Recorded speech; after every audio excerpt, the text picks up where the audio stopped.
recorded from a secret location in the city that moves mountains.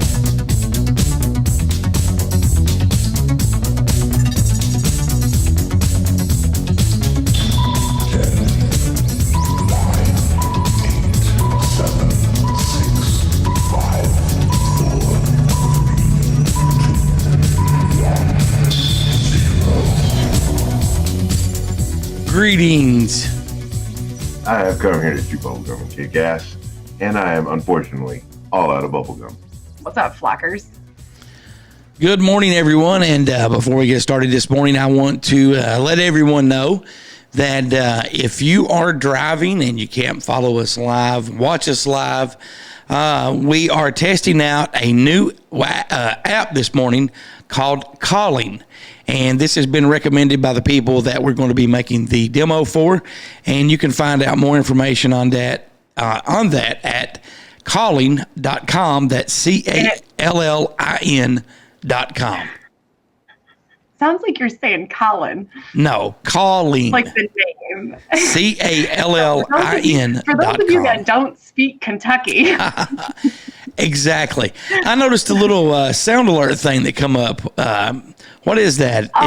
It's my end of stuff. Baxter just subscribed Gotcha. for the Gotcha. the Twitch thing. So I was just saying thank you. Gotcha. What's up, Bax? We got Purple Princess in here this morning. Grand Rising, y'all. Grand Rising. We got the TikToks going. And there's some weird comments on TikTok. I'm just gonna let my mods handle that because we woke up into violence this morning. On the Calling app, looks like we have 4 people. And I can't really see their names, so I do apologize for that. But you can hit the phone icon button, and that will get you directly into us once I approve you. Now, we're going to be changing things up just a little bit. We'd promised a game. We're going to do that when we come back from break because you are working on some major technological advances where we have buzzers and everything, correct? I am. You know, Shipmas has sent me some stuff, and I'm just reverse engineering it to figure it out. So, that's what we're doing. It's going to be way better though, and it's going to be like actually legit, where you can like buzz in your answers and like play along. So it's going to be better than the first time that we tried to do this live because it was a little bit of a shit show. That is awesome, and the people that won the shirts last time, those have been delivered, and I hope you do enjoy those when we do come back from break, and we'll give away some more Here to Chew Bubblegum merch and maybe a gas card or Visa card or something like that to help you out as well. It should all be together. DirtyDan is running an errand real quick. Well, we had a very special listener and flocker, Firewater, who has been sending us the emails. He sent us the most amazing gifts, and we got them the other day. And I was waiting, like we had messaged him, like we said thank you, and talked to him and everything. But I wanted to wait until we were here to show you because they are personalized items that he got us, and they're really fucking cool. Oh, they're really cool. That is awesome. He actually sent a bubblegum pillow that he got. Yeah, I saw that. That we got back here in the studio. Firewater's a great guy. Thank you very much for that. I'm looking forward to checking this out. So. Oh yeah, it's really cool. You'll like it. It was one. I'll read you the note that he wrote us first, and then I'll show you what he sent us. Okay. Awesome. So. I cannot wait for that. And again, this is episode 72. We're going to take a little bit of a hiatus. But you will get new content during that time, which will be a mishmash of like the best of the Spooky Family, best of the Round Table, best of Justin Perkins, some of our hand-picked favorite shows. We'll do that as well, and we'll be talking about some of our favorite episodes coming up in segment 2 of the show. Don't forget, you can check us out live. We are on Twitch, on StreamYard, and just Twitch. Just Twitch. Just the StreamYard is a back end thing for us. We are live on Twitch. Are we live on TikTok this morning? Yes. Okay. We're also live on TikTok, and we are live on Calling, CALLIN.com. gmail.com as well. And don't forget, if you missed this episode or if you are listening and want to step away, this episode will drop at 4 p.m. on iTunes, iHeartRadio, Spotify, anywhere you can find top quality podcast, including Pandora. Rebecca, take it away. And the results are in. He's been standing here waving this thing at me, waiting for you to stop. So this is from Firewater.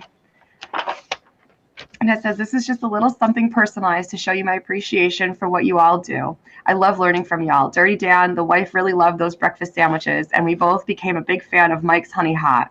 I really enjoy your sense of humor, and I really enjoy your sense of humor that you bring to the table, and love sharing aviation stuff with you. Rebecca, I appreciate you keeping me on my toes. You're always opening my eyes to different ways of looking at things. You're a great teacher, an excellent public speaker, and an awesome queen of the flock. I'm glad I was able to share some stuff with you about Antarctica. I don't want to take up too much of y'all's time. Hope y'all like it. Keep doing what y'all do. Keep on flocking. Keep the smoker rolling. And Roswell. And so he got this for me. Oh, isn't that beautiful? That is awesome. That is gorgeous. That is gorgeous. And absolutely beautiful. And then this is what he got Dirty Dan. Bow down. Just says, once you put Dirty Dan's meat in your mouth, you're gonna want to swallow. Oh, that is awesome. Firewater, thank you very much for those. Thank you, Firewater. They are greatly appreciated. Thank you. That is awesome. So how has your guys' week been before we start in listener email? So we can just start listener emails. Yeah. Really? So it's a long story for another time off air. Okay. Well, you start us out this week with listener email. It's been a shit show. Oh, me. I'm starting. Okay, this is from longtime listener, Dixon09. Hey, Goose, Dirty Dan, and Rebecca. First off, I hope that you're enjoying a well-deserved break and get selected for the big platform that you've been working for. What are the shows going to be while you're on break? Guest hosts, replays? Anyway, I don't know if you've kept up with the Skinwalker Ranch show. Goose used to talk about it some. I think they'd get a lot of viewers if they brought Bob Lazar as an investigator. What's your thoughts? Roswell, my friends. Dirty Dan, or do you want me to start out, Dirty Dan, by answering that?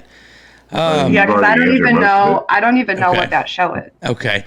Well, we are not going to be doing any new shows. We will have a mishmash, like I said just a few moments ago, of like the best of some of our favorite episodes. We may have some commentary or, something to that effect. So you will get new shows every Sunday, but they won't be new recorded shows. As far as Skinwalker Ranch, that is still one of my favorite shows. It's a good show. I've not watched season 2 at all. But I do agree and think if they have lost viewers, if they brought Bob Lazar in, that would bring a lot more people on board. And I see you with your flamingo. Does it have a name? It's Frank. Frank is an awesome name. Frank is always drunk and useless. Like if I just let him kind of sit here, he'll just fall over. That's kind of, you don't know what's going on. That's kind of how Sam does. He kind of falls back sometimes. Yeah, Frank, come on, man. Well, that is not Frank and me. Oh, good one. Frank was on the floor, passed out over here, so I figured I'd pick him up before he got stepped on. Hey, that sounds good to me. Moving on with some listener email. This one's from Dempsey. He says, hello, I hope this email finds you well. Great show last week. When Goose said Diva Dan, I laughed until I cried. My question this week may anger or upset some, but that isn't the case. I want to better understand and get other people's views and feedback. Do you guys think that we've beaten COVID? Then a war breaks out in Ukraine. Do you think it's related? I don't know what to believe anymore. Rebecca, take that one first. What she said. Yes, 110%. All of a sudden, poof, COVID's gone, right? COVID's gone. And I saw this TikTok where somebody put it all together. China. Well, not only that's where I was going too, but the blue and the yellow, or yellow and blue, right? If you look at Stand with Ukraine, all the Ukraine flag, all of that, and then you go back through and you look at all of the COVID propaganda, it's all blue and yellow. everything is blue and yellow. And the Russian astronaut spacesuits. Yeah, they're all fucking blue. And they've been programming us. They've been conditioning us, right? And as far as like, remember when Trump was giving speeches and he was talking like China, and he kept saying it. We all were like, oh, okay, whatever. He was fucking filling us in. He was telling the truth, because there's the place in Ukraine, one of the bio labs, and it's pronounced China. Like that's where it is. I'm going to be honest, and we 100%. We talked about this when we recorded the radio show earlier in the week. I don't know what to believe anymore. I mean, I have done my own independent research, and, you know, this is just what I think. I think there's a lot that we're not being told about Ukraine. From what I have read, they could possibly be a very evil group of people. Now, like I said, this is just some stuff that I've read. You know, I'm not saying that I support and believe this fact, because I don't know what to believe. I do not believe anything that the media is telling us. As far as COVID, I'm tired of talking about COVID. Dirty Dan, what's your thoughts on that email? Well, you can still get your BMP to Ukraine Russian tank for $71 as a bid on eBay right now. I think it's all related. I think none of it's related. I think it's all just related to cover something up. I agree that we're not getting the full picture whatsoever. And I'm really enjoying the for sale ads I'm seeing from Ukrainian farmers dragging shit out of the fields. No, you know, I wonder if somebody's actually bought some of that, if they actually got it delivered. I'm sure they have to pay a huge delivery fee on a tank and stuff like that. I wonder if they'd actually get it. I'm pretty sure UPS isn't going to overnight it. They may, for enough money. You never know. Probably a 3-day shipping option. Probably. Do you want to take the next email? Sure.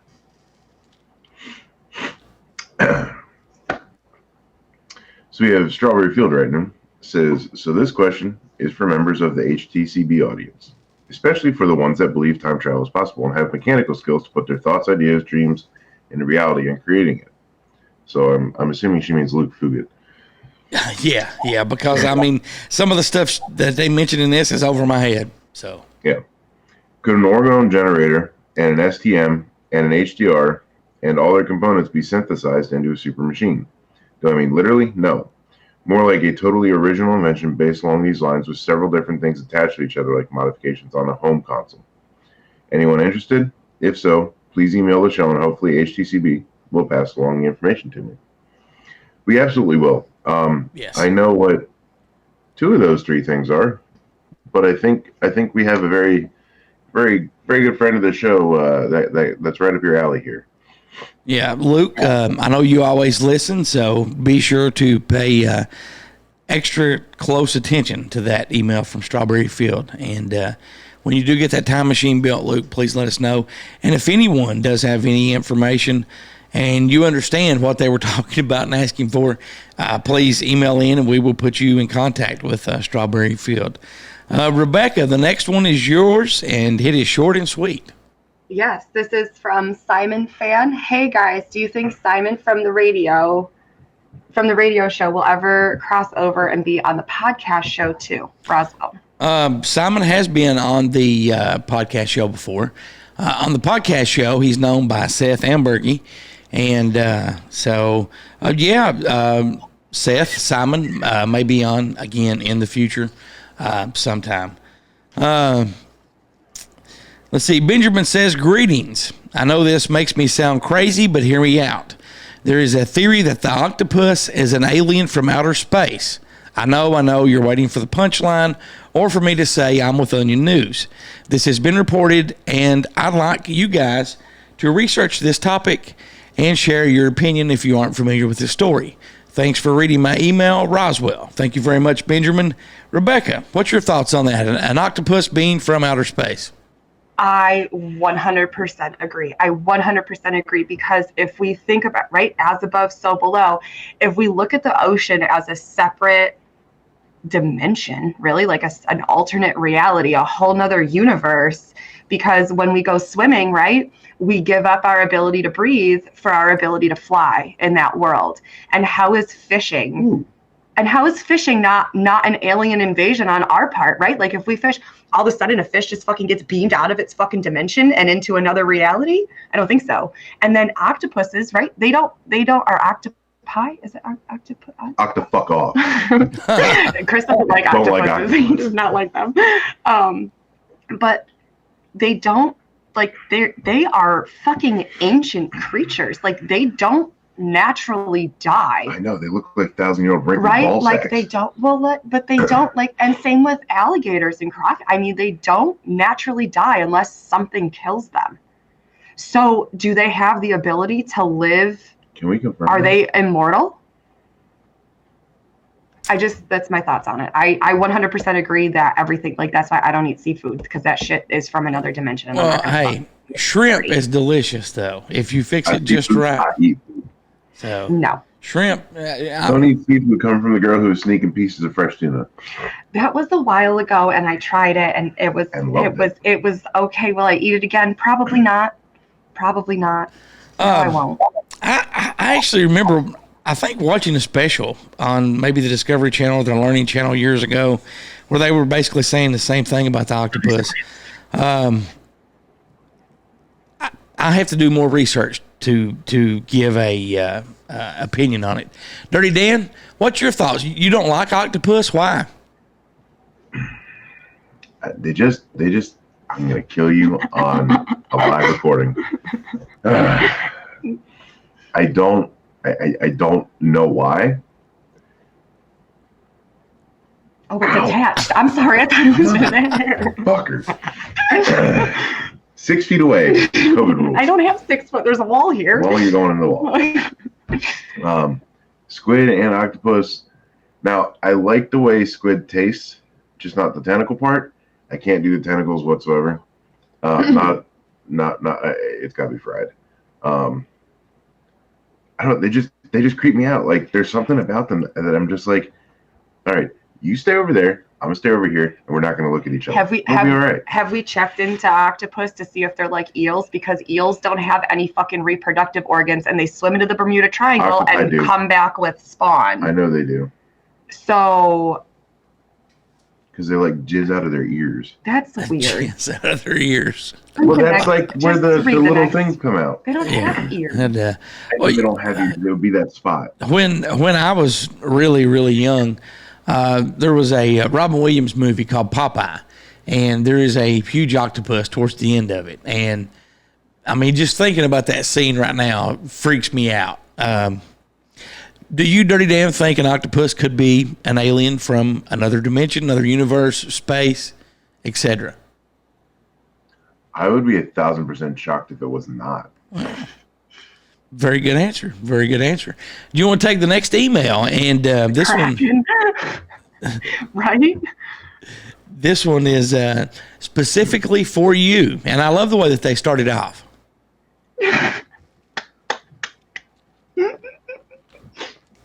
Come on. Diva Dan? We have a wonderful email from Ace today. My question is for Diva Dan. JK, Dan, you've talked on the show about your love for aviation. What age did that start? My daughter has shown interest in planes, and what advice or book would be a good starting point for her? Keep in mind she's 8. Thanks for reading my email, big guy. So, my love for aviation's probably 5, 6 years old. Still living on an Air Force base. When my dad was off, we'd go sit along next to the tarmac, and it was always on training days, and we get to see all the planes do touch and goes. And I've always been surrounded by it just because my parents were in the Air Force. So my first word was for truck, my second word was for bus, and then I'm thinking the third word was probably something along with planes. But take her to air shows, man. There's and helicopters too. There's rotor clubs, there's rotor fests all around the country. There's always little pop-up air shows. Don't go to like the big beach ones or whatever. You want to go to one that's at like a local airport, or take her to Sunday fly-ins. A lot of pilots will get together once a month, and if you go to your local municipal airport, you can find out when it is. And there will be 150, 200 small planes that just fly in, and they'll get there for a little breakfast, and everybody's friendly. You can have them walk around. They'll open up the planes for them so they can sit. She can crawl in and get her picture in the pilot seat. It's just doing stuff like that is you're able to spend quality time with your daughter outside on a beautiful day, and maybe you can both learn something. So that's my recommendation. All the books, there's not really a very good book for a child. What about JJ the Jet Plane? So there's not really any good books for a child unless she's into like history and nonfiction a lot. And if that's the case, then go to the Air Force Museum's website and check out their library. They're out of date in Ohio. So you could probably just take a stroll down one of the aisles in Barnes and Noble and find something that piques her interest. That's how I pick out books. I let them talk to me. Yeah, you do. But yeah, that's it. I appreciate the email. DirtyDan out. DirtyDan out. Rebecca, before you read this next one, I want to kind of set this up and explain just a little bit.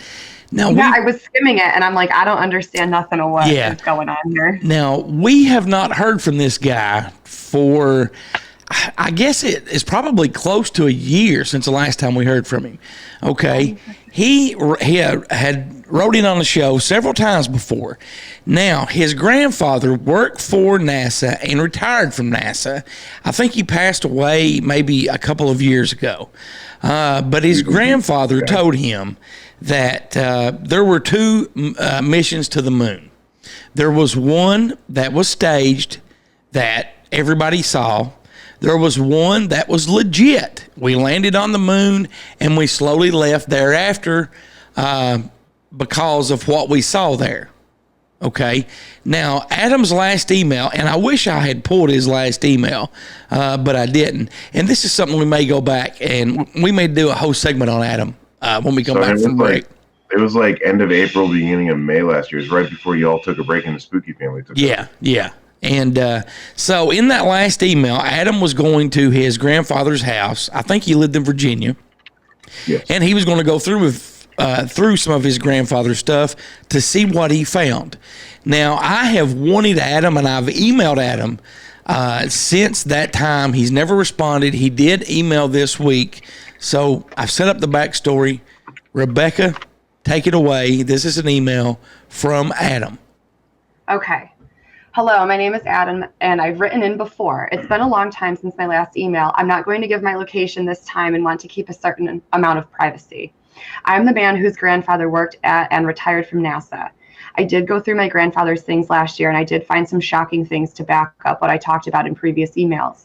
At this time, I can't share everything, but wanted to say that there was so much more to the moon landing than what we are told. There were several moon landings that received no news coverage, and these were secret missions. I actually sent Goose an email with an outline of objectives and plans for the moon. This was real, and be warned that the government is aware of your show and knows everything about everyone involved in it.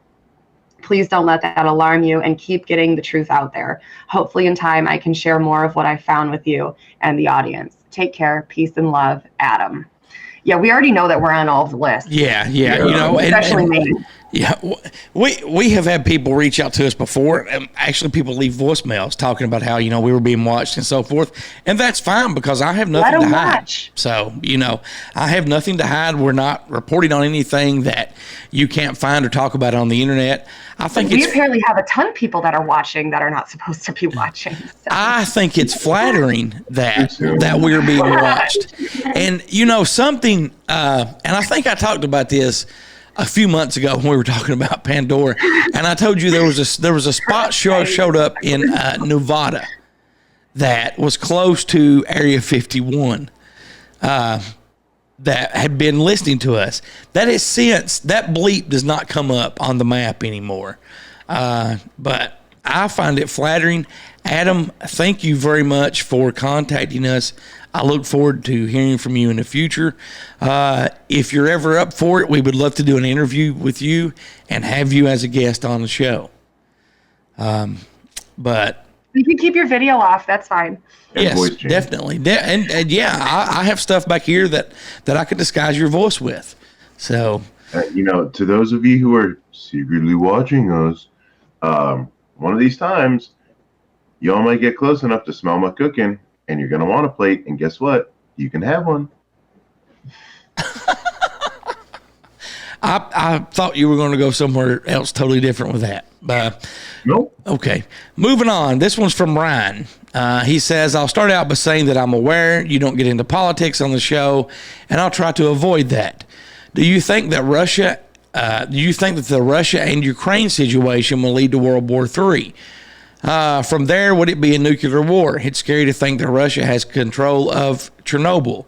I don't see any good coming out of this situation and really don't understand why the human race can't get along and create a better world together. Thanks for taking time to read my email, Roswell. Thank you very much, Ryan. And, dude, I have no idea. I mean, possibly. Like I said in a previous email there mentioning that, I don't know what's going on. I don't know what to believe. I really don't, because I don't trust the media. Rebecca, what's your response to that email? Russia, Putin are not the enemy. They are going into Ukraine. They are draining the swamp. They are saving the children. There is so much more happening behind the scenes, and that is being completely flipped, right? To make up, stand with Ukraine. Sit the fuck down. If you don't even stand for your own country and your own freedoms and our children here, and charity starts at home, folks. Charity starts at fucking home. Don't you dare fucking say that you stand with Ukraine, because I'm so over all of that propagated bullshit. And if you also look at the colors of everything, they've been programming and conditioning us for this. The blue and yellow. I was talking about this before, the blue and yellow, and now COVID, blue and yellow, right?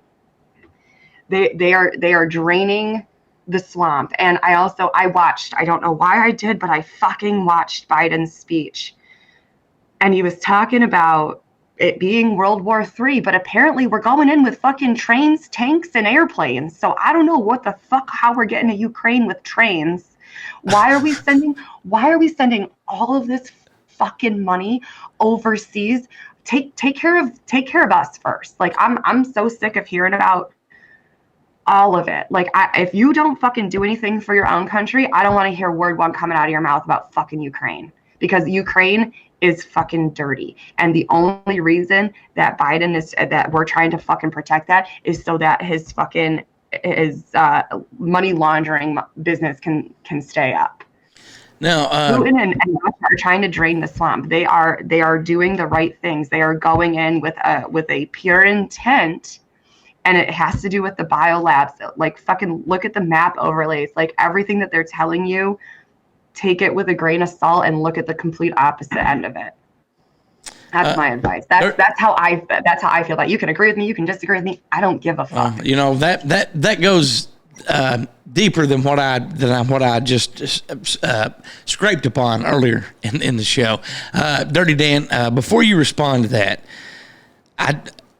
I saw the same thing that you were talking about with all the aid and the AR-15s. First, if American citizens don't need AR-15s to protect themselves, why are we sending something that cannot protect you to Ukraine? Second, why are we taking all this money that could help our homeless veterans, our homeless people that actually deserve this, and giving it to Ukraine? Like you said, take care of home first.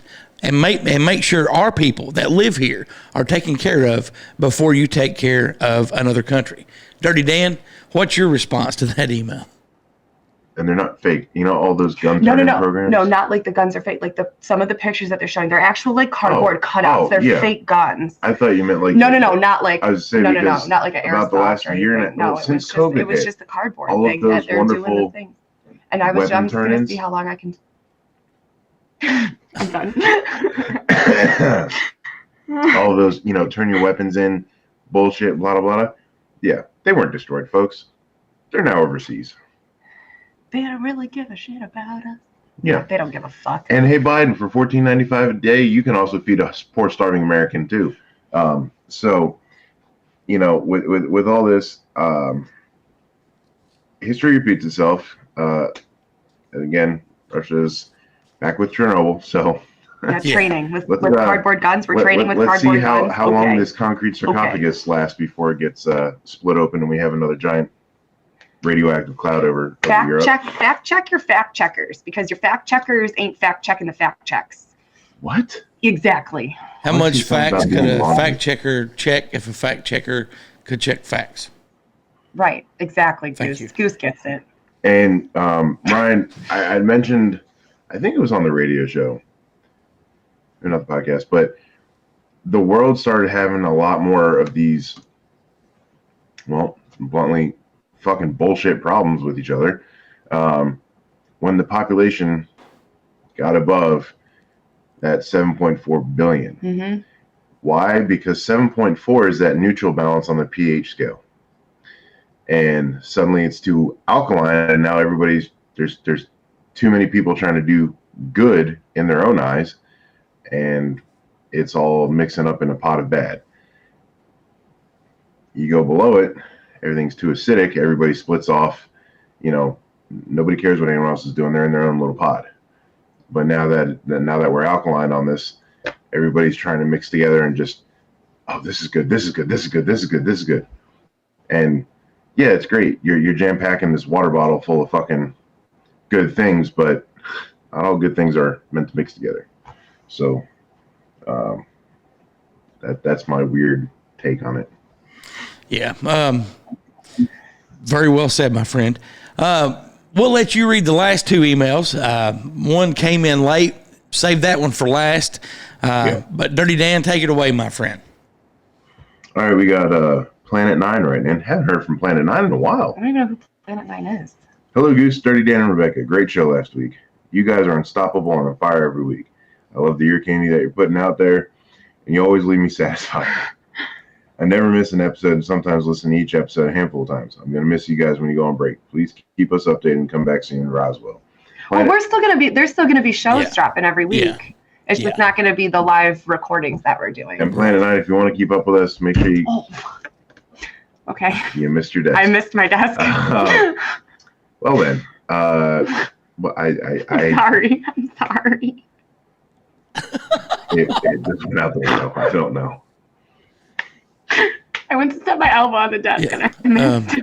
But in that email, they talked about ear candy. You know who doesn't have ear candy, DirtyDan? Octopi. Fuck you. Because they don't have ears. Just like giraffes don't have vocal cords. That's where their semen comes out. Oh, yeah. So fun fact, going off of our last week episode with the trivia, because we did some research and we talked about it on the lives, because the giraffe thing was a whole thing. Okay. So giraffes don't have vocal cords, right? And they hum and vibrate at such a low frequency to communicate with each other that we can't pick it up. Isn't that interesting? Very, now you know. Very, very interesting. It's like a vibration that they put out. It's not their vocal cords they don't have any vocal cords. It's something else that hums. So I don't know. They're communicating by basically stomach burbling. Yeah, I mean something. The sounds of digestion. It's very similar to like the sonar that dolphins communicate with. Like we still don't fully understand that either. Dolphins and whales, I believe, are 100%. Dolphins are some of the smartest sea mammals. Are the smartest sea mammals. So until I get my water. I thought you were Bigfoot though. You can't be Bigfoot and a sea mammal at the same time. Oh, I know that. I'm Bigfoot on land, and I'm a manatee. Can I just please just no? Got it. Oh, trimming the beard live on the show. Leave my wisdom strands alone. Speaking of beards, we had a good friend that lost his beard last week, and he has wrote in.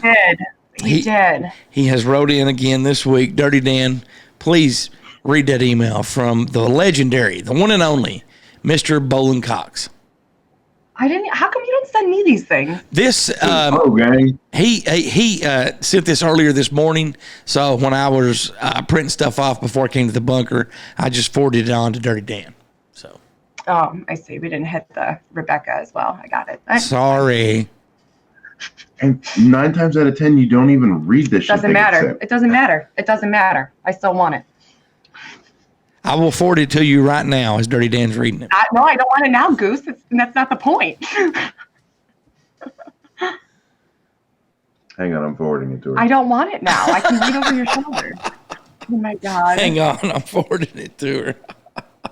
I'm going to have 19 copies of this email by the time we're done. Yes, definitely. Bolin, I know you're listening. If you don't care, can you copy and paste and forward the email to Rebecca at here@chewbubblegum.com as well? All right, let's see if I can get this one in for Bolin. Hello, gang. No, that was terrible. I've been thinking a lot lately out here on the trail. You want to start over? Hello, gang.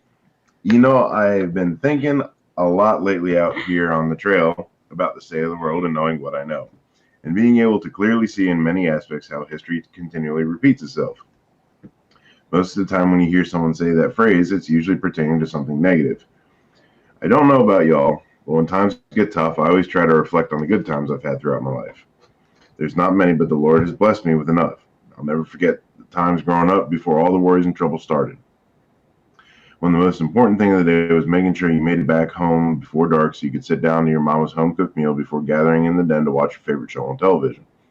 We'd end up staying up half the night, if not all night, listening to music and planning out the adventures for the next day. Because, folks, that's what each day was, an adventure. You didn't have to worry about bills and work and gas prices and war. War was something played amongst close friends and family out in the backyard. Friends and family, I think, that's the problem with the current situation our world finds itself in today. That and the society we've constructed for ourselves is based around money instead of happiness. Some folks think that with money comes happiness, and that's just a total load of crap. I want to take a pause here real quick.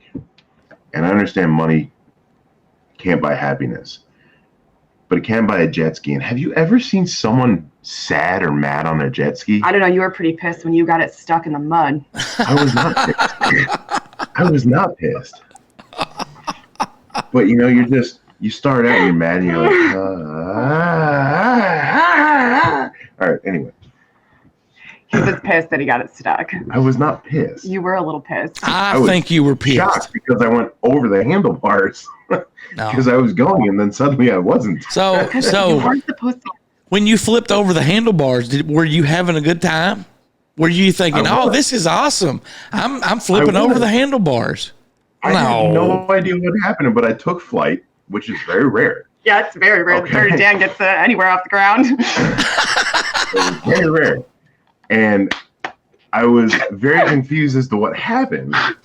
And I was like, oh, crap. How do I get this thing out of the sandbar? And then I pulled it. Back to the email. I think you were pissed. I was not pissed. He was more pissed about the insurance deposit he was going to have to pay if he couldn't get it started. That, all right, you got me. Anyway, faithful listeners of Here to Chew Bubblegum know by now that I have a different philosophy. Love. Once upon a time, love came side by side with friends and family. Unfortunately, the powers that be have moved enough chess pieces around and positioned ourselves against one another. We fight over the most trivial things and we take it to heart.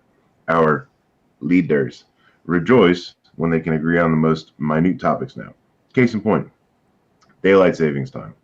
Something that should be so cut and dry, it shouldn't even be an issue.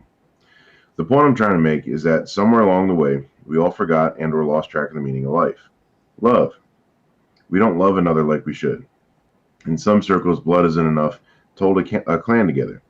The evil forces have been hard at work and will remain hard at work to ensure that these things keep happening and eventually they may reach their end game. They may, or they may not. It's not too late, folks. We can still come back together and stop this trajectory we are currently running at full speed. We need to slow back down. We need to quit placing so much emphasis on fighting our neighbors for another dollar and start helping our brothers and sisters who aren't as fortunate. When we die, do you think a pocket full of dead presidents will mean a hill of beans? No, it won't. Today's the first day of spring. You know what that means, folks. Fresh start. I challenge all the listeners out there for the next 6 weeks, while the gang is on a special assignment, to do something kind for a stranger. If you are blessed enough to be above water financially, buy someone a meal. Buy someone a tank of gas. Whew.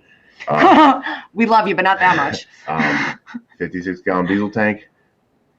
Donation can be made to DirtyDan here at Bubblegum. Why are you looking at the microphone? The camera's over here. I know that. I don't know. Whatever. It may not mean much to you, but it could make all the difference in the world for that person. Kindness breeds happiness, and it truly is the best way to defeat the global elite. I love each and every one of you. Roswell, Ball, and Cox. P.S. I want everyone to know there are no hard feelings between me and little Bobby Ray Stevens and Dave. Ain't nothing better. He apologized to me, and at the end of the day, it's just a beard. I can grow it back, and little Bobby Ray Stevens and Dave's friendship is too important to me to throw away. I also want to apologize to Goose, DirtyDan, and Queen Rebecca, and all the Here to Chew Bubblegum listeners for my off-the-cuff email last week. I'm sorry. My response was out of anger, and that's something I'm planning to work on in the days ahead. Please forgive me.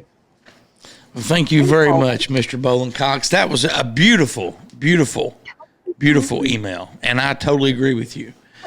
Dirty Dan, do you agree with him when he says that it's just a beard, it will grow back?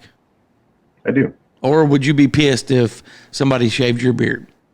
Well, somebody didn't shave his beard, but our tiny psycho took 2 handfuls and just ripped it right out of the roots. And then 1 handful sometime later. Yeah. Well, you know, I think that if Rebecca caught you asleep and she was on TikTok or she recorded a TikTok shaving your beard while you were asleep, I think that would get like 1 million. I wouldn't worry about that. No. First of all, we're not ever shaving Dirty Dan's face. No. Why? No. Why? We keep this because he looks like a naked mole rat.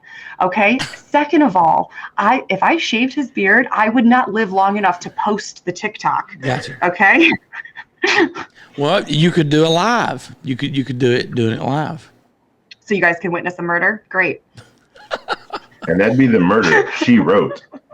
Murder, she wrote. I like that. That was a good one. I want to thank everyone for all their emails. You can always call, text, or leave a voicemail by calling 606-373-3396. That's 606-373-3396. Or how can they email Dirty Dan? Well, if they want to, they can email you, Goose, at heretechewbubblegum.com, or me, DirtyDan, at heretechewbubblegum.com, even the Queen, at Rebecca, at heretechewbubblegum.com. Or you can email into the show, Elliott, at heretechewbubblegum, at yahoo.com. Correct. Yes, go ahead, Rebecca. Can we go back for a second? Yes. For Bolin's email, I very much agree with what he said, and I speak on it a lot too, and that we have 100% gotten away from what truly matters, and we're so, like, the general society as a whole is so caught up in all of this propagated fucking push narrative bullshit and hating people just because they have a difference of opinion, which is not correct. That's not how we're supposed to live. And I talk about this, like, you know, especially with the 3D and the 5D and ascension and raising your vibrations and coming in and stepping into a different lifestyle and a different way of living, is you fall back away from that. You don't participate in that nonsense anymore. I call it the corporate fuckery. I don't participate. And in doing that, like, not only are we going to advance further as a collective in coming together in love and unity and compassion, but we're going to step away from the dollar. We're going to step away from those luxuries that people strive for, right? And that's going to be the separation. That's going to be the difference. You're going to have these people that are living in the grid, in the city, and in the metropolis area with their fucking chip in their hand, fucking opening their doors and shit. And then you're going to have that other group of people that are building a commune, that are living off the land, that are going to, you know, bargain and trade, that are going to, you know, have that more holistic lifestyle. And that's okay. you can have this and you can have this. That's their choice. But don't hate me for choosing one or the other. And that's where the love comes in. That's where the compassion comes in. Like, I can do this, you can do that, and we don't have to hate each other. We can still come together and have a conversation. And don't try to play sides. Don't do that. No, you definitely don't try to play sides. Like, don't try to preach one thing and then go to the other and preach why it's so much better, but you're here, and vice versa. Oh, yeah, practice what you preach. Well, 100%. That's authenticity. And something that pisses me off, and we've talked about this before, and this is what I kind of thought you meant, and you may mean this as well, DirtyDan, by what you just said. I hate when somebody does something nice for someone, and they post about it on Facebook, or they post a video of them actually doing it on TikTok. You're not supposed to be doing it to get views or likes, or people say, oh, that's a good thing to do, because you should be doing it because it's the right thing to do. You don't have to tell anyone about it. You will benefit more and feel better about yourself truly helping someone that needs it and not telling anybody a damn word about it. Well, because everybody's chasing fucking clout. Exactly. I mean, fuck, if I had a video on TikTok for every time I did do something nice, then my channel would be a grocery store channel. Because every time I'm out, I got to reach something on the top shelf for an old lady or do something like that. I know, every time. Could you help me, please? Absolutely. Absolutely. I would love to. Well, see, I never have that problem. I usually reach stuff on the bottom shelf of the floor for them so they won't have to bend down and get it because I'm right there. You and I are the same. We'll just fucking monkey our way up there and climb the shelves to get what we need. I'll go to the home cleaning section and grab a broom and knock shit off the top shelf if I need to. We've been going for about 47 minutes. Are you guys good? You want to keep going? Buddy, if I was any better, I'd have to go home. Yeah, but you're not in charge. She is. So that's why I'm asking her. It's not who wears the pants in the relationship. It's who controls the zipper. Oh, there you go. The zippers, and you're wearing pants. I'm not. So I'm definitely in charge then. That's what you You're listening to Here to Chew Bubblegum. She's a good girl. Loves her mama, loves Jesus, and America too. She's a good girl, crazy about Elvis, loves horses, and her boyfriend too.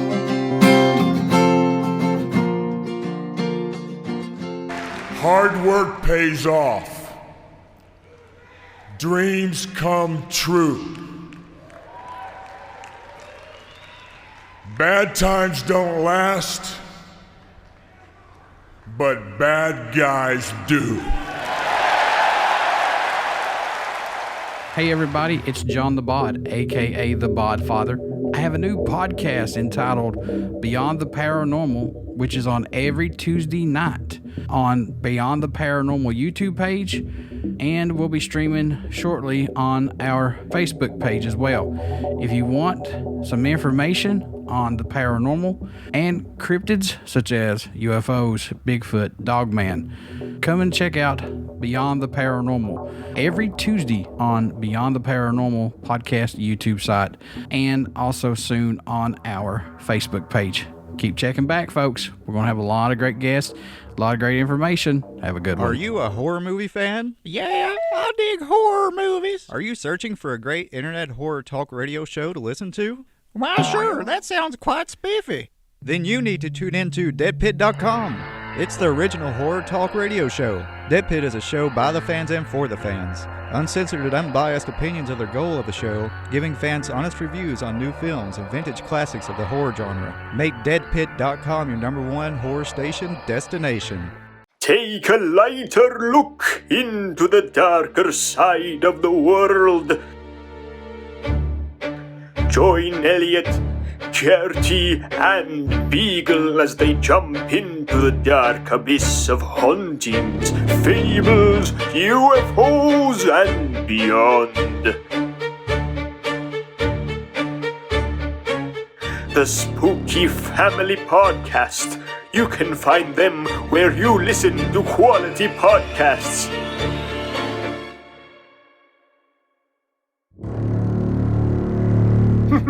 1955, Operation Deep Freeze. This is just an expansion of High Jump, where more research bases are added to Antarctica. Fast forward a little more, 1958. NASA is established, followed by the proposal of the Antarctic Treaty in 1959, and the implementation of it in 1961. The treaty basically puts Antarctica off limits to civilians, with the exception of guided tours that are carefully supervised. In 1962, Operation Fishbowl takes place. Now this is where people start thinking that they found the firmament or dome during Operation High Jump or Operation Deep Freeze, because for some reason, they started firing nuclear missiles straight up as if trying to mess with the firmament somehow. And not to mention the name of the project, Fishbowl, easily symbolic for the enclosed nature of our world. We chase misprinted lies. We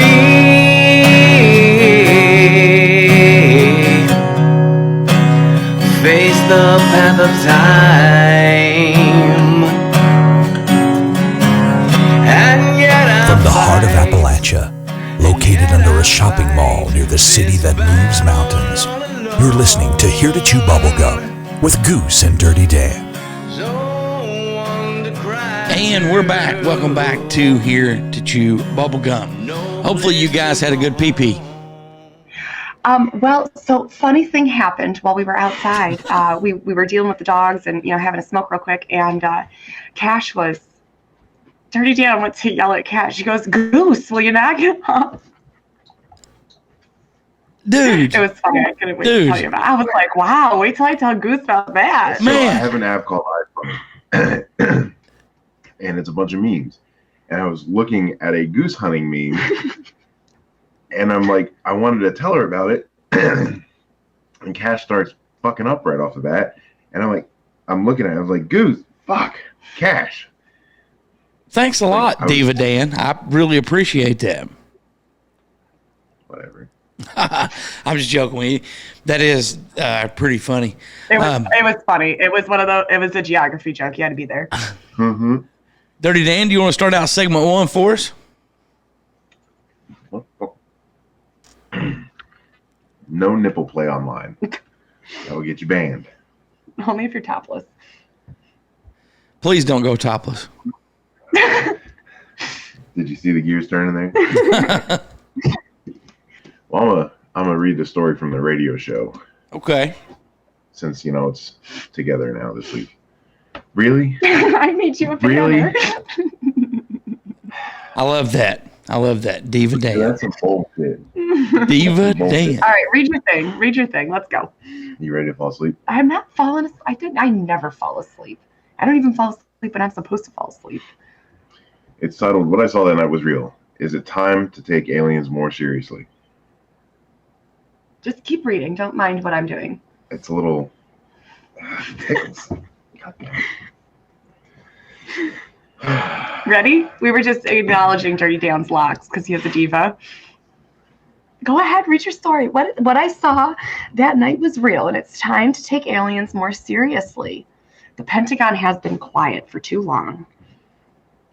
Continue on. Oh, go ahead, keep reading. You're doing a great job. Do you want me to read your story? Yeah, go for it. Okay.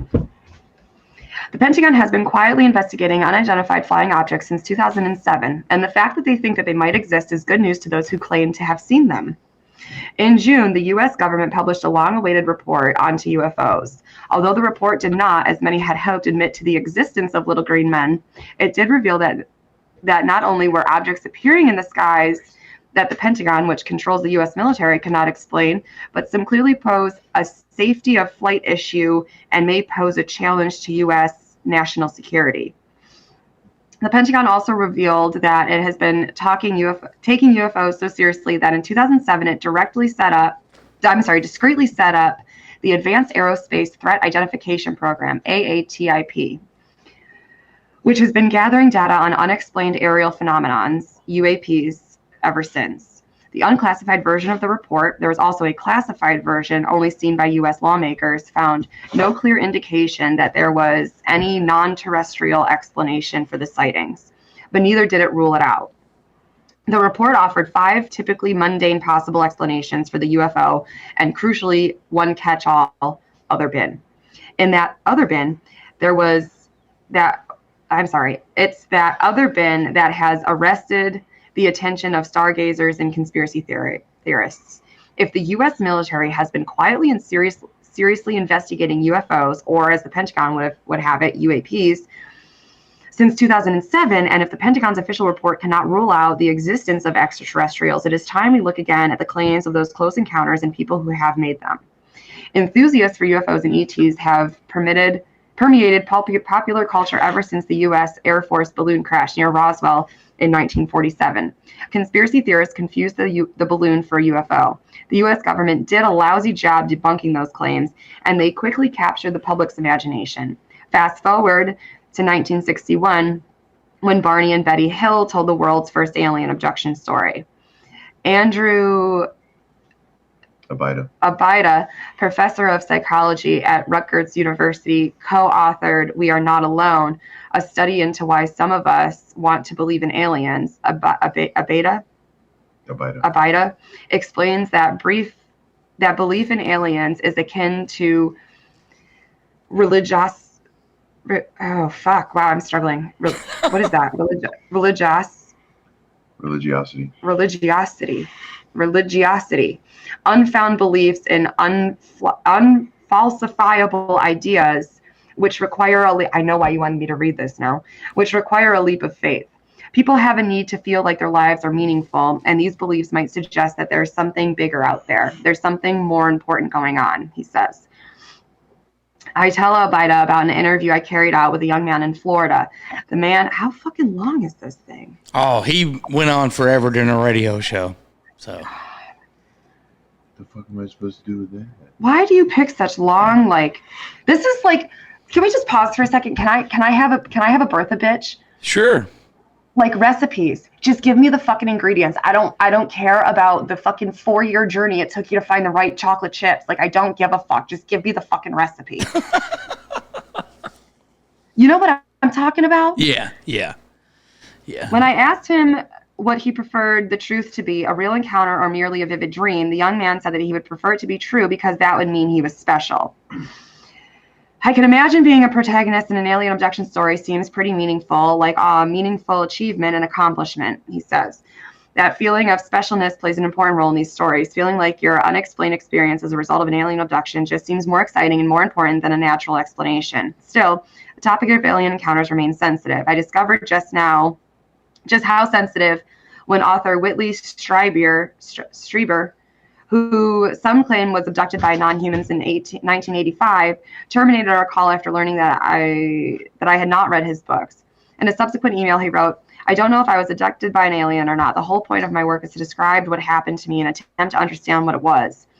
I was turned into alien abductee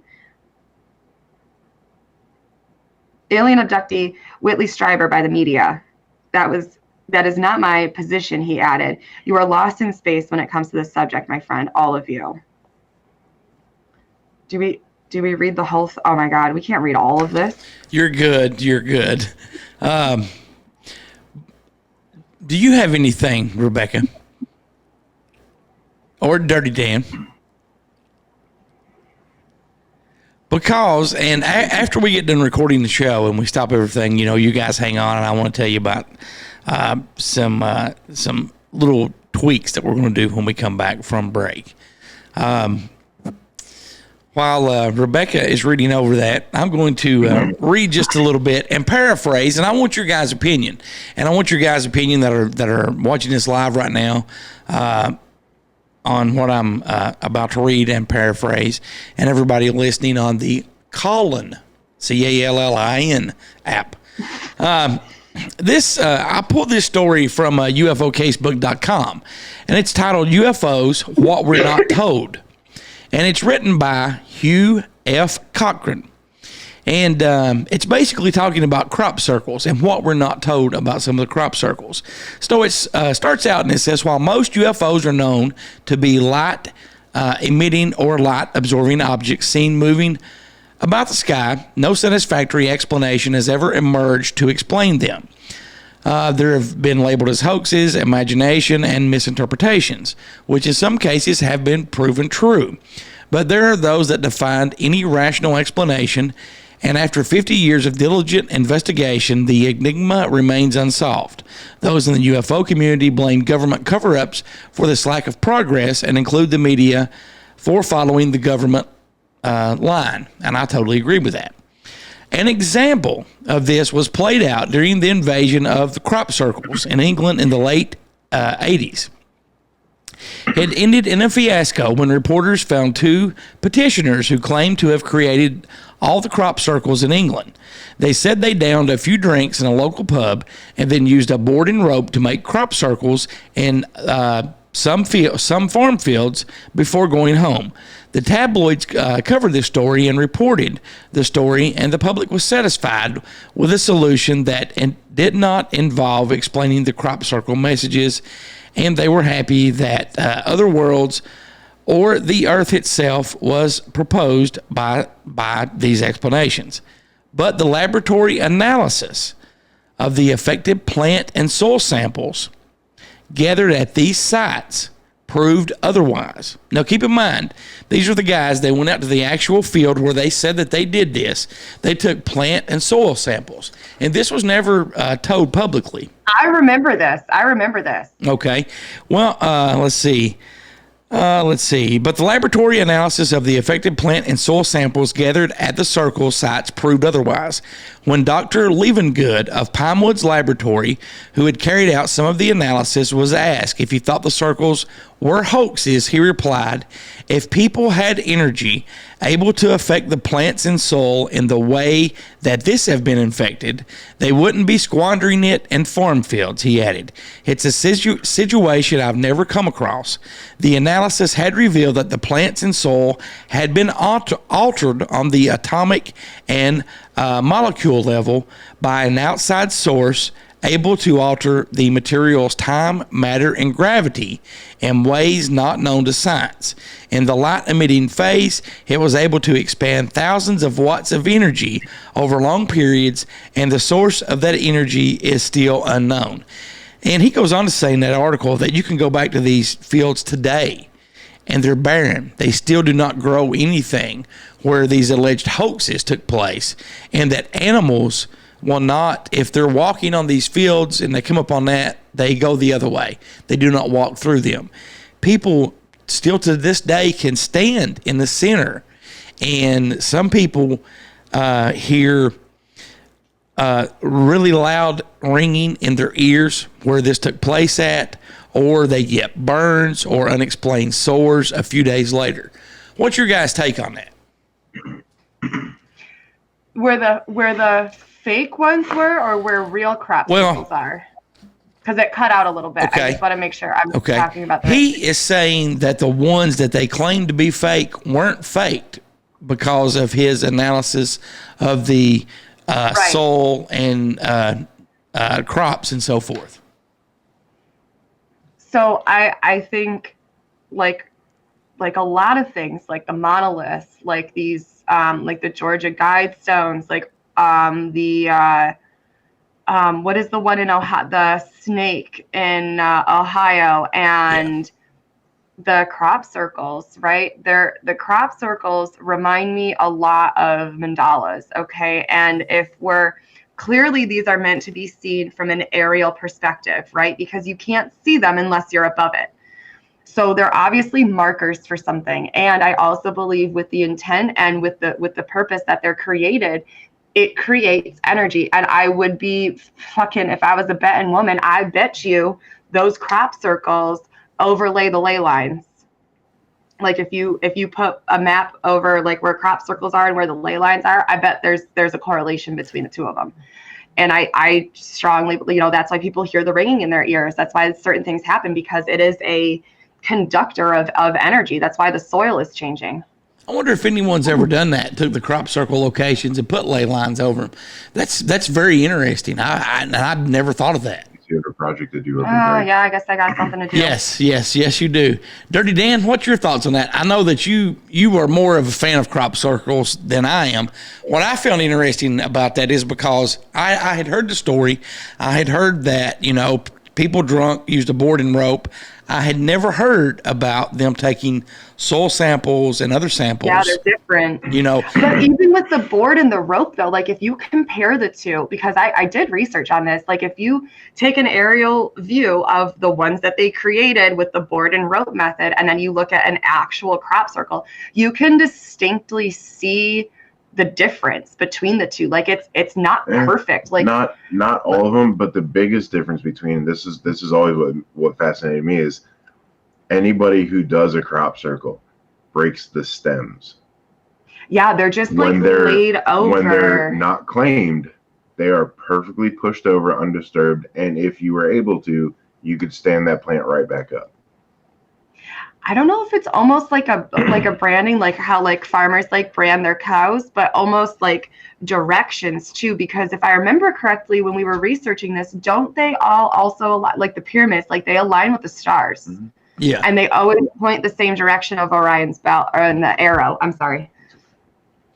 Well, and the one I believe it was in, I want to say it was Utah, which is a place all in itself full of mystery. But like they were trying to figure out what did it, what happened, and the crop circle, when you look back at it, almost looked like a different solar system. Really? So it's like they were drawing a map out for a different solar system. Where we're from. That's very interesting. Very interesting. I like Beautifully Calm's comment, alien branding. Definitely, definitely. Some alien brandee. Or it could be alien advertising. They could be advertising for something as well. Chevy Chase's Alien World Vacation. Rebecca, do you have anything? Grandma's dead, tied to the roof of the spaceship. That would be funny.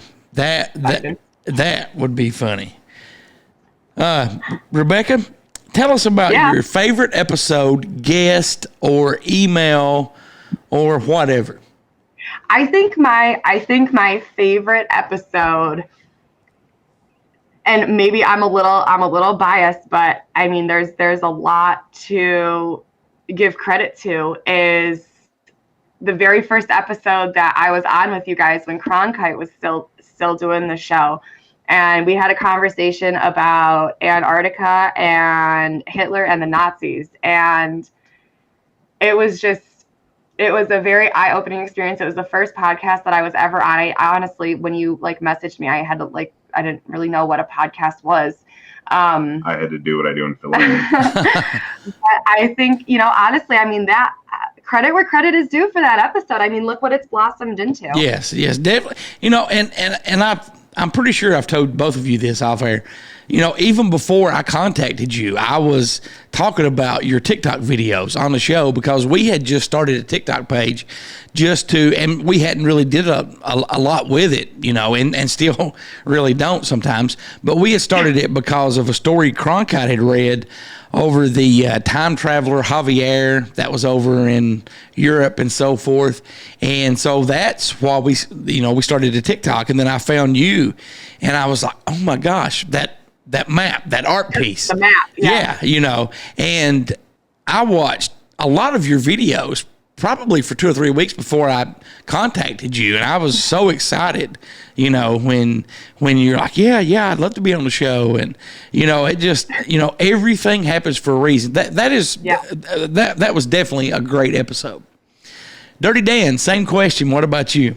Oh, I was okay. I had another favorite episode. I really liked the other one that I don't even remember what fucking number it was. But it was when you guys were I can't remember who you were interviewing, but they were talking about Stanley Kubrick and the moon landing and was that DJ Nikki? No, it was way before. It was way before all of that. This was like before I was on the show. Okay, gotcha. Because I went back and like listened to episodes. But it was, you were talking about the moon landing, and you were also talking about what the fuck is The Shining. Okay. And Eyes Wide Shut. I have to go dig that one out. I don't know the episode numbers. Dirty Dan knows more of the episode numbers than I do. You know, I will go back and dig that one out. Do you have another one, or is that it for you? No, I'm done. I'll be done. I'll be done. Dirty Dan, what about you, my friend? Well, the husband in me says the two shows that she was on is my favorite guest. But of course, that day before we were coming back from the bunker, and you know that turned into having DJ Nikki on the show and all that. That was I enjoy talking to Wow. DJ. Very intelligent man. Yes, he is, and very humble. Very humble. But Pretty Boy. An episode you do with Cronkite and Pretty Boy. Yes. Okay. I had forgot about that one. That one's damn good. Well, thank you very much. I'll have to go back and pull that one. I had actually forgot about Pretty Boy. I think it's in the lower 20s. Yeah. We're on episode 78 or 72. 72. Yeah. You know, probably. And then the episode where you and Cronkite were gone and the Spooky family came over. Let me tell you, Elliot was on fire that whole time. Yes, he was. Any and all of that episode is great to insert clips from. You could absolutely 100% tell Gertie was like, who in the fuck is this guy? And Beagle's just doing what Beagle does, and he's just hanging out back there and just randomly interjecting stuff as normal. And it's just like classic comedy. But Elliot was on fire. Yes, he was. That is one of my favorite episodes as well, especially the opening. I love that opening, the way that and when we were going back and forth, I mean, I just had that as an idea. I messaged Elliot. I'm like, hey, why don't you do this? He's like, oh, that's brilliant, and it turned out better than you know what I thought it would, and that's one of my favorite episodes as well. And then when Justin, hold on one second. So all of these episodes, the older ones that we're talking about, can all be found on Spotify. Yes. Or iTunes, where the podcasts are. They're not all on Anchor. Twitch. Or and the Twitch videos, yes. or Anchor. The Twitch videos only stay up for so many days. So if you want to go like all the way back, like we're on episode 72, if you want to go back like into the 20s, you got to go to one of the other platforms. Yes. They're not on Twitch. You can go to it was before my time. You can go to Pandora, iTunes, iHeartRadio, Spotify, all those. Everywhere. We're everywhere. Yes, we are. Justin Perkins decided to be my cousin Dingy Dave and have that elaborate, wonderful beginning intro, as opposed to my saying that was absolutely fantastic. You know, I always have a great time with Justin and Elliot and all those guys coming in. Originally, and for those of you, you know, we've talked about what we're going to be doing during break, and we decided, you know, and we took the advice that people that are giving us, and the radio show that airs, let's see, tonight, Monday and Tuesday, that will be the last radio show for a while. We're not stopping the radio show, but you know, it was recommended that we kind of pull it just for a little bit. And the Spooky family was actually, they were going to fill in for us the entire time we were on break to do the radio show. But you know, as it turns out, they didn't have to do that. As far as me, I love the DJ Nikki interview. I was so excited when he left that voicemail because we had called them so many times on the show. And it happened to be, we got that phone call based on the message that we left when all three of us met for the first time, and we were all in the bunker. Like, it was just like we manifested it. Definitely, it was amazing. Definitely. And one of the other segments that sticks out to me is when Cronkite, spur of the moment, called the Denver airport. And they actually talked to him. I remember that episode. Yeah. I remember that one. And then I went on a full deep dive into Lucifer and it was bad. Yeah. And then the lady actually, I mean, because I think he talked to her for like probably 5 to 8 minutes. She actually answered questions and actually talked to him. And I was blown away by that. You know, I'm like, whoa. You know, and then like at the end, she was like, "Yeah, no, I don't think that's like." She was like, she's like, "Yeah, no, too far. Yeah. You went too far." Yeah, you know, you had her right up until that point. Yeah, and you know, we had called the Wright-Patterson Air Force Base. Nobody had answered. Nobody still answers, and that may be some stuff that we try again sometime. But it's always fun. I love doing the show. I love doing the show with you guys. I've told you before on the show and in private. It just came full circle. Everything happens for a reason. There is no doubt in my mind and my heart that this is what we're supposed to be doing, all three of us together every Sunday. So I think that we have some like sneak peek exciting things coming up too. Like you're going to be making a trip to the barbecue pit. Yes, we're going to be doing some live recordings there. And we're also going to be doing a on-site recording at Mammoth Caves at some point in time too in the future. And looking forward to that. So, hopefully I may be able to make that one as well. So, Dirty Dan, we'll start with you. Segment 3, thoughts or words of wisdom. And we ended our email segment with a very, very touching email from Bowen that really makes you think. And going back on that just for a moment, Dirty Dan, can you share some thoughts or words of wisdom with us? And be serious. I mean, I've said it before. It doesn't take anything it doesn't take you going out of your way whatsoever to just smile at someone. And you don't know who they are or what they're going through, but you might have just saved their life by giving them a smile. Everybody's fighting a battle that you don't know anything about. Definitely. So just be kind, unless they deserve a torque wrench to the head. No, it's not even that. It's not even that they deserve it, because we're not in that position to deem what people deserve and don't deserve. That's up to the universe. Like, have the day you deserve. Like, that shit's out of my hands, right? And we respond. We don't react. We respond accordingly. You come sideways out your neck at me, I'm going to come full force, fucking swinging with my boots on. You know what I'm saying? Like, I will respond accordingly. Definitely. But there's no reason to lead with fucking hate and negativity. Didn't your mother teach these people, like, if you don't have nothing nice to say, shut your mouth? That's not exactly how she said it, but don't touch it. It's not yours. Nice is free. Yeah. And I do want to remind everyone just to pay it forward, help those that you can help. If it's opening up a door, smile, buy them a $1 burger off the value meal. I mean, if you've got somebody there and you see they're struggling, don't video it or post about it. Nobody wants to see and read that shit. I don't, and I'm speaking for myself, do it from the heart, and pay it forward. Before we close things out, and this will take just a few minutes, I want to tell you guys about a story. And I thought of this during the email segment, and I made a note. And this, like I said, this will take just a few minutes. This is a true story. It happened in 2010. And to set this up, in 2010, I was involved with a group of people, and we put on a comic con in Eastern Kentucky called Darkwoods Con. Now, one of the guests that we flew in was an independent actor who had been in the movie, if anybody's heard of the movie, Maniac Cop.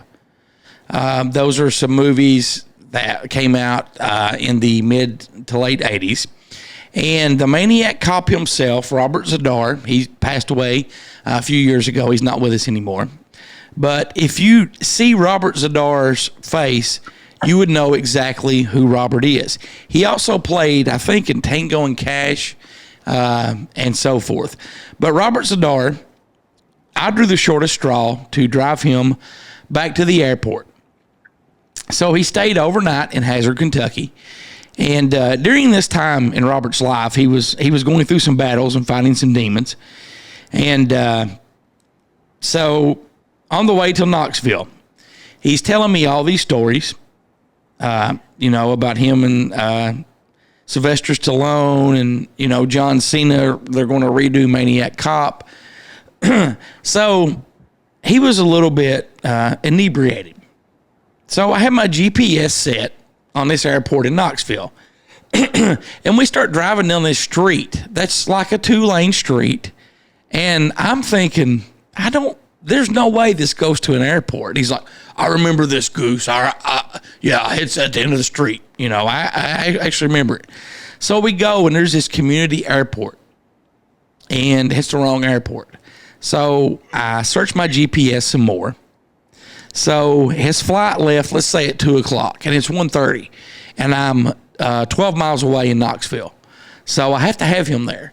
As we're going back down this little 2-lane road, he puts his hands up on my dashboard, and he's like, you have to pull over. You have to pull over. I have to take a shit. I'm like, no. He's like, no, you don't understand. I'm about to shit myself. So we're in this little neighborhood, and I'm in a Ford Explorer. So I pull over in front of this house that has some hedges and a little fence. And as I'm pulling over, before the car's even stopped, I've got it in park, Robert Zadar jumps out, pulls his pants down, facing me, and takes a big shit in this guy's like right in front of his house, like right in front of his sidewalk.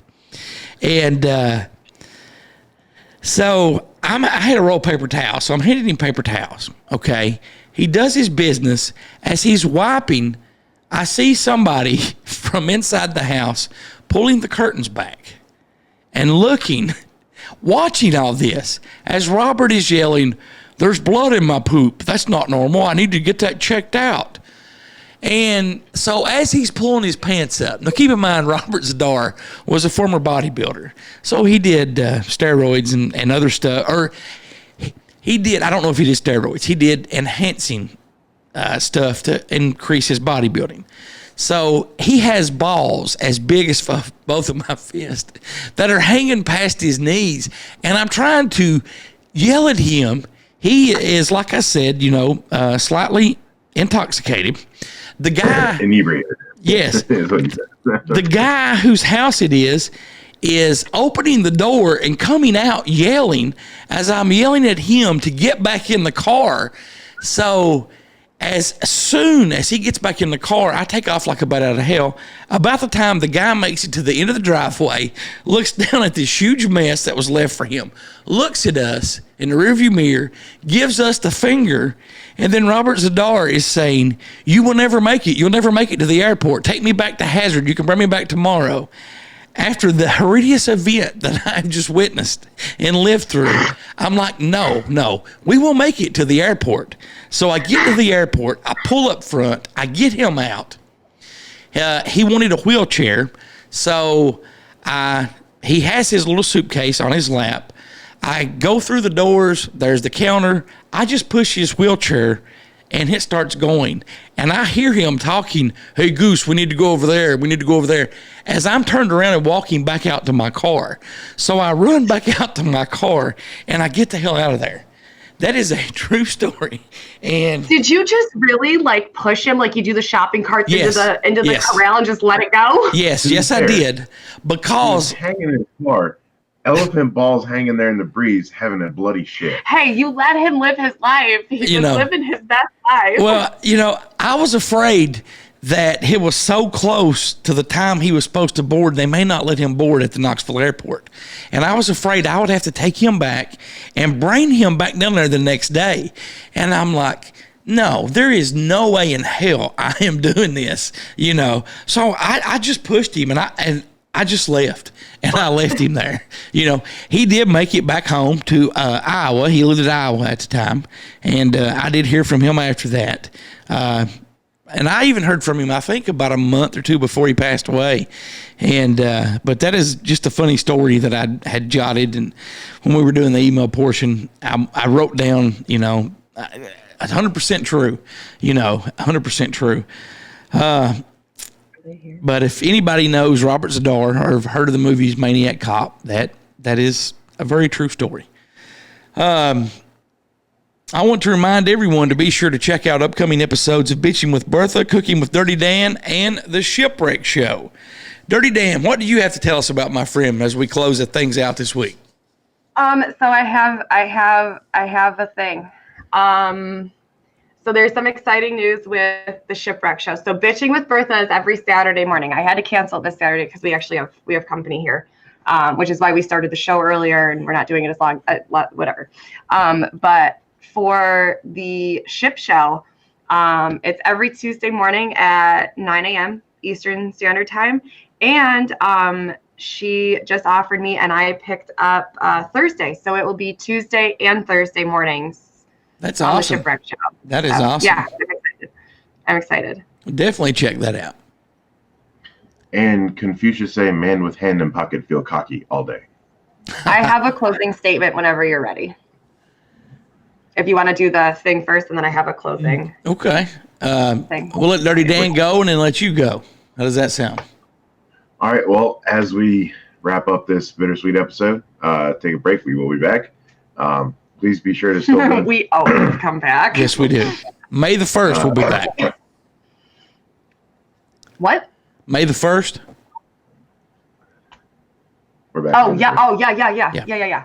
Sorry, we jumped too many trains and got back on the same one. I'm sorry. Y'all jump trains. My ass fucking hit the 9 3/4 platform. All right, Harry. You didn't even get up in time to make the train. All right, Haggard.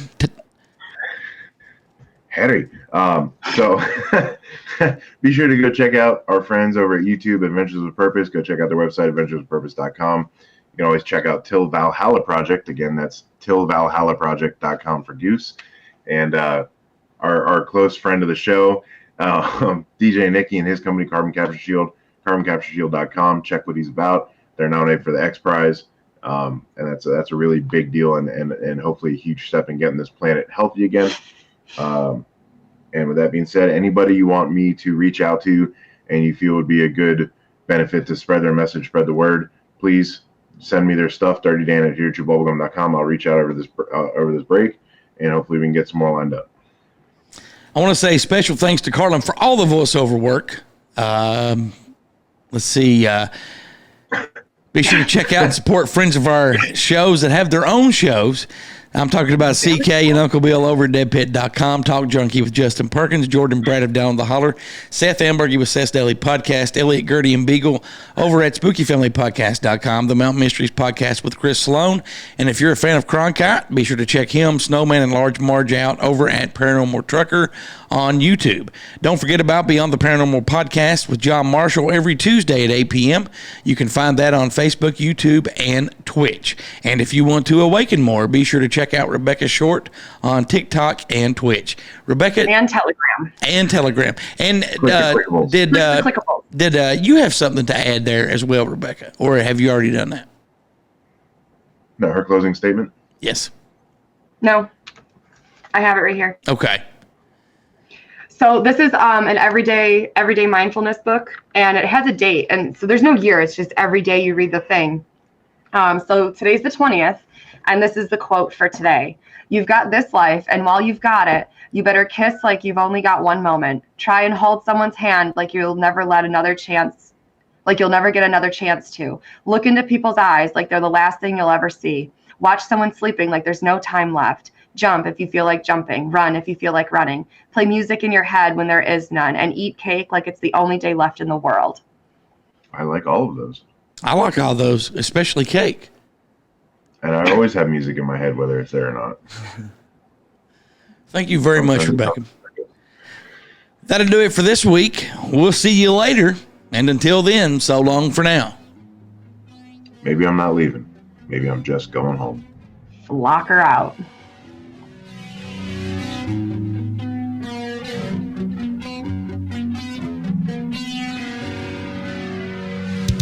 Thanks for listening to Here to Chew Bubblegum. Tune in next time as we dive deeper into things the government doesn't want us to know.